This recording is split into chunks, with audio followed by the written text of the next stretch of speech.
नमस्कार, मैं सलोनी नांदे और आप देख रहे हैं केसरी उजाला न्यूज। हाल ही में महाराष्ट्र में हुए विधान परिषद के चुनावों में कुछ कांग्रेसी ने दूसरों को मतदान करने की बात सामने आई है। इस विषय पर विपक्ष नेता विजय वडेट्टीवार ने कहा कि हमें कुछ विधायकों पर पहले से ही शक था, पिछली बार भी उन्होंने ही गड़बड़ी की थी। उन्होंने कहा कि वैसे ही इस चुनाव में हमने कुछ चीजें बनाई थी और उसमें हमें कुछ विधायक दिखाई दिए। उसके लिए महाराष्ट्र की कोर कमेटी में एक निर्णय लेकर हाईकमान को प्रस्ताव भेजा गया है। उनका कहना है कि उनकी पार्टी के सिंबल पर जीत के बाद वो हमेशा छेद करते हैं। ऐसे विधायकों को पार्टी से साफ करना। देखिए, विधान परिषद के चुनाव में जो रिजल्ट आए हैं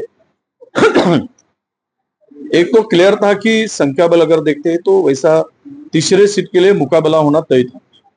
हमारे पास में हमें 23 का कोटा पकड़े तो 69 की जरूरत थी, हमारे पास में तो 64 ही थे, 65 थे।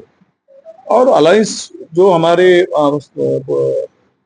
कुछ छोटा छोटा पार्टी है उसके साथ में बातचीत हमने की थी और उनको भी साथ में लेकर चुनाव को सामने जाना था और हो गया। ठीक है, हमारे पास में वैसे भी 2 ही कैंडिडेट का कोटा होने के बाद भी हमने तीसरा कैंडिडेट खड़ा किया और हमने कोशिश की और रिजल्ट जो था वही आना था। वैसे भी अनकोश करते तो 2 ही हमारे हिस्से में आते थे, हमने तीसरा इसीलिए डाला क्योंकि हमें कुछ लोगों पे डाउट था कि हमेशा हमारे पार्टी के सिंबल पे चुन के आने के बाद वो जरा गड़बड़ियां कर रहे हैं। पिछले बार भी उन्होंने किया था, हमने उनके ऊपर कोई कार्रवाई नहीं किया, ना हमने ये इलेक्शन को लास्ट टाइम विश्वास रखा था।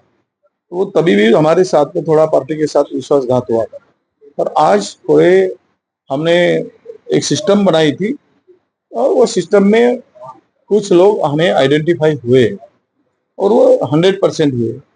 तो उनके बारे में कार्रवाई के लिए हमारे प्रदेश अध्यक्ष ने नाना पटोले जी ने हाई कमान को प्रस्ताव भेजा है। हमारे स्टेट के कोर कमेटी में यह निर्णय हुआ और ऐसे गद्दारों को जो पार्टी में रहकर भी छेद करते हैं, जो कचरा है उसको साफ करने की जरूरत है। जनता हमारे साथ है, पब्लिक हमारे साथ है, पार्लियामेंट में ये देखा गया है। पर कुछ गद्दार चंद फायदे के लिए ये कदम उठाते हैं, वो पार्टी से लायलिस्ट नहीं है, ईमानदार नहीं है।